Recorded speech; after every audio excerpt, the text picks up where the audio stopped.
Welcome and thank you for joining us today for the IPERS Understanding Your Retirement series. The goal of this webinar is to explain how to complete your application for retirement benefits. It's generally recommended that you contact IPERS for your application and final estimate 4 to 6 months prior to your anticipated retirement date. We ask that your application is returned 60 days in advance whenever possible. You have a copy of your own IPERS application, having that near you will be helpful so that you can follow along as we're discussing it. The first page lists your demographics, which include your IPERS member ID, your Social Security number, your name, mailing address, and contact information. Your member ID number will always be correct, as that's something that IPERS has established for you. Please carefully verify that your Social Security number and the spelling of your name is correct. Make sure IPERS has your correct mailing address. If we have a street address and you have a P.O. box, for example, please correct that before returning it. Your phone numbers and email address should also be correctly listed. The application asks 2 questions. Are you a U.S. citizen? You must mark yes or no.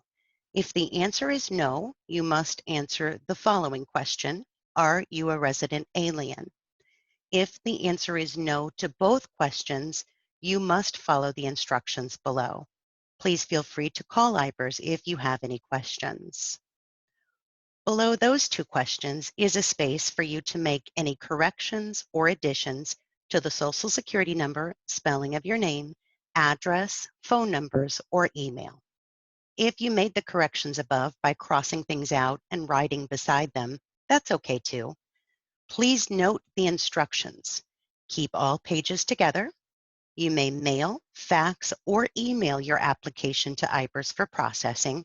We do not need the original application, and clear copies are accepted. IPERS mailing address, fax number, and email is listed at the bottom of each page of the application. Again, we recommend that the application is returned 60 days in advance whenever possible. Your benefits can never be retroactively paid with the exception of disability benefits. Purchasing service means buying more quarters of service to increase your benefit. Service purchase is now only allowable at the time of retirement, and obtaining an official quote can only happen at the time of retirement.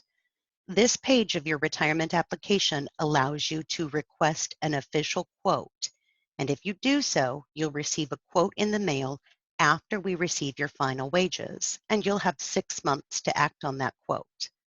The quote would tell you what the cost would be per quarter and how much your benefit would increase if you chose to purchase that quarter.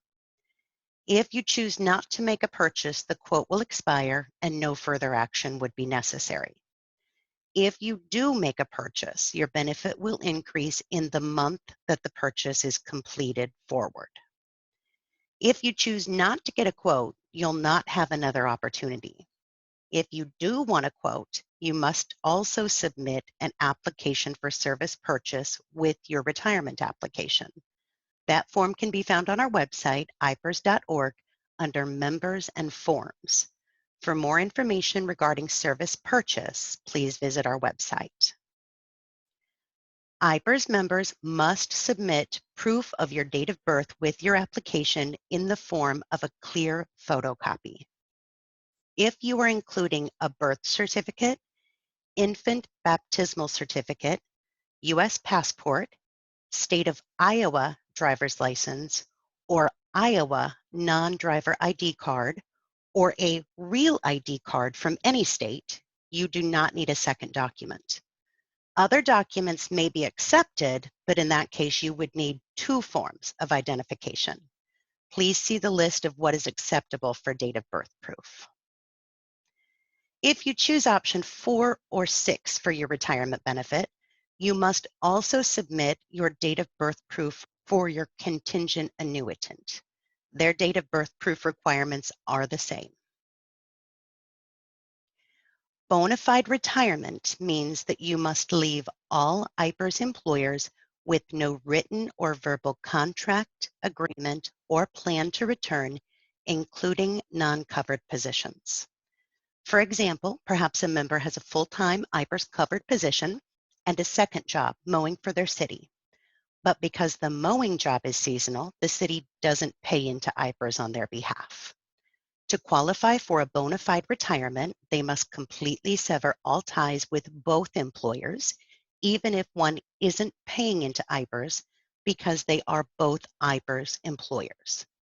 The penalty for violation is that they must pay back all IPERS benefits that have been paid to them. To qualify for a bona fide retirement, you may not work or volunteer in any way, shape, form, or duty that you would have ordinarily been paid for during your first month of entitlement. Using our example from before, you could reapply to the lawn mowing seasonal temporary position only after you've received your first IPERS benefit check, because it's a non-qualified position that does not report wages into IPERS. To return to IPERS covered employment, you must wait until you've received 4 IPERS benefit payments. You may continue with or return to private employment, meaning a non-IPERS employer, anytime. There are only a few exceptions to the bona fide retirement rule. If you are age 70, you are allowed to continue to work and receive your monthly benefit with no restrictions and no need to terminate employment. Also, elected officials and appointed positions have different bona fide retirement requirements. Please contact our office regarding those specifics. Beginning July 1st, 2018, the rules against contract employment with your previous employer also changed. If you return to your previous employer as an independent contractor before you've received 4 IPERS benefit payments, you would be violating bona fide retirement and would have to pay back any benefit you had received. You will make your option choice on the following page. You must mark one choice only. All of our options are always lifetime to the member. The differences are in the death benefits, if any. It is important to note that once you've received your first monthly payment, your option can never be changed. It is recommended that you contact IPERS to speak with a representative prior to making a decision. If you have a financial planner, it may be a good idea to run your estimate by them so that they can help make a good recommendation. The option choices and amounts are listed on your estimate, which should have been sent to you along with your application as a separate 4-page document. It outlines each of the 4 options and gives you the estimate of the benefit amounts for each option. There is also a separate video in this series that details each option. If you do choose option 1, be certain to write in the amount of the death benefit you are choosing to leave behind. If you choose option 3, you may skip the next page as there's no beneficiary to be named. If you choose option 1, 2, or 5, you must designate your beneficiary or beneficiaries. Any death benefits payable will be paid to any surviving primary beneficiaries equally first. If no primary beneficiaries survive you, they would be paid to secondary beneficiaries equally. Any person, whether related to you or not, is eligible to be a beneficiary, as well as churches, charities, or estates. You may not designate a commercial entity, such as a funeral home. If you've chosen option 4 or 6, you will not list a beneficiary, but will name a contingent annuitant. The contingent annuitant section must be completed in full, including a valid Social Security number, and you must provide date of birth proof for your contingent annuitant. If you would like a check mailed to you, check the first box. Please note there is a $1 monthly fee for this service. If you choose direct deposit, please mark the second box to indicate direct deposit. It is important to note that Most checking accounts have deposit slips that are marked that they are not to be used for direct deposit purposes. If you're using a deposit slip, please verify that the routing number is the same routing number that is on your checks. If depositing into a checking account, it is always preferred that you use a voided check versus a deposit slip whenever possible. If you do not have a check, clearly write the bank name, routing number, and account number in the white space. Make sure to mark whether the account is a checking or a savings account. IPERS benefits are subject to state and federal tax.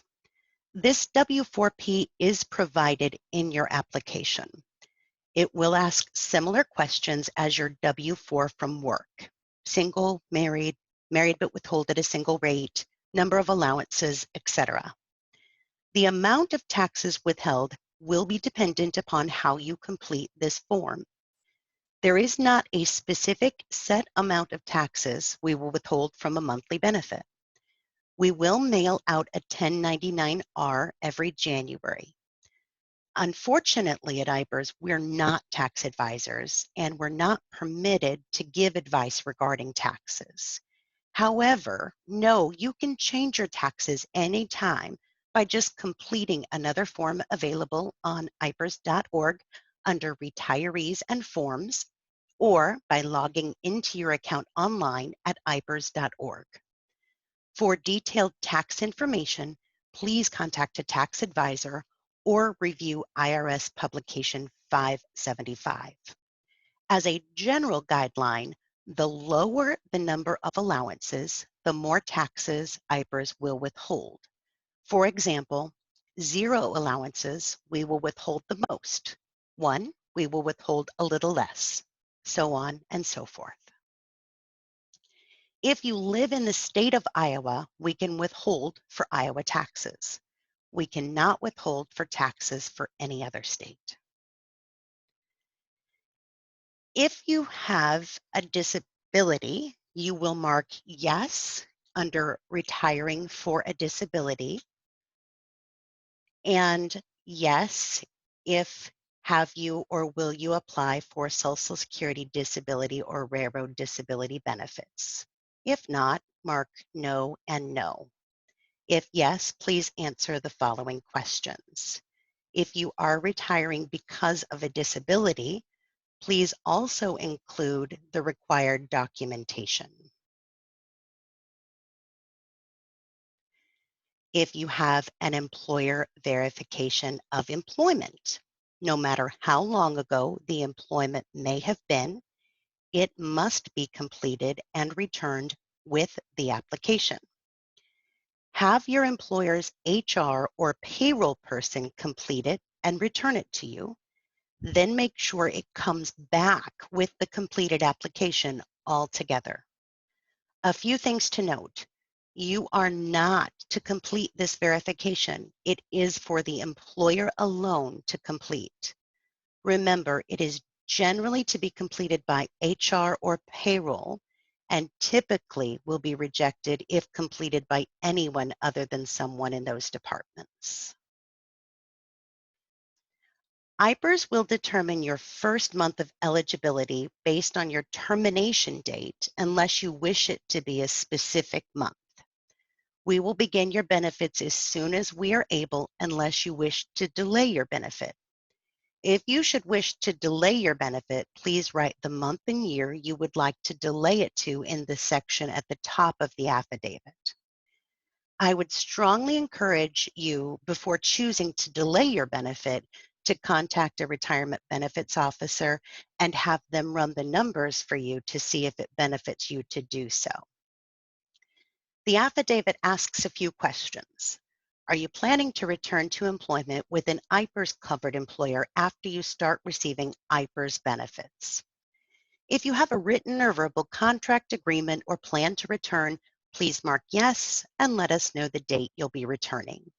If not, indicate no. It also asks if you're currently employed with a community college or a state university in Iowa. Please mark yes or no. Carefully read the statements that you will attest to. You must agree that you understand the bona fide retirement requirements, the option choices, that your option choice is final once you receive your first benefit payment, that you may change your first month of entitlement prior to your first monthly payment, that you may not begin to receive benefits until IPERS has received and processed a completed application, and that all information is true and correct.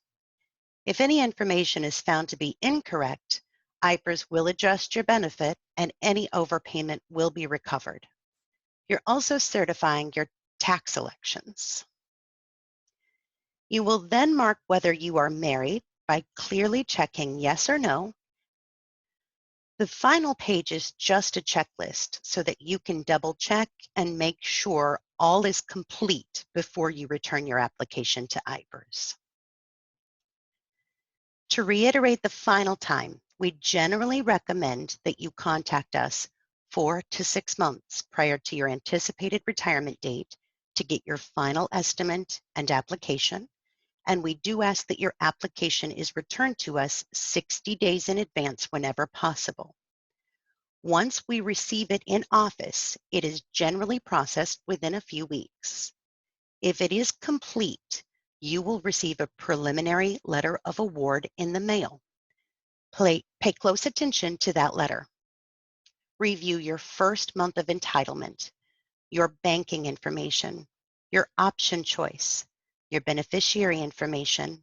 Ensure everything is correct. Call us right away if there are any issues. If there is something on the application that is not correct or missing, we will mail the entire application back to you for corrections. Remember, it cannot be processed until it is back in the office and complete, so please keep an eye on your mail. We understand that retirement can be a time of uncertainty, and our retirement benefits officers are always happy to answer any of your questions. We are available via phone Monday through Friday from 7:30 a.m. to 5 p.m. except for state holidays, or by email at info@ipers.org.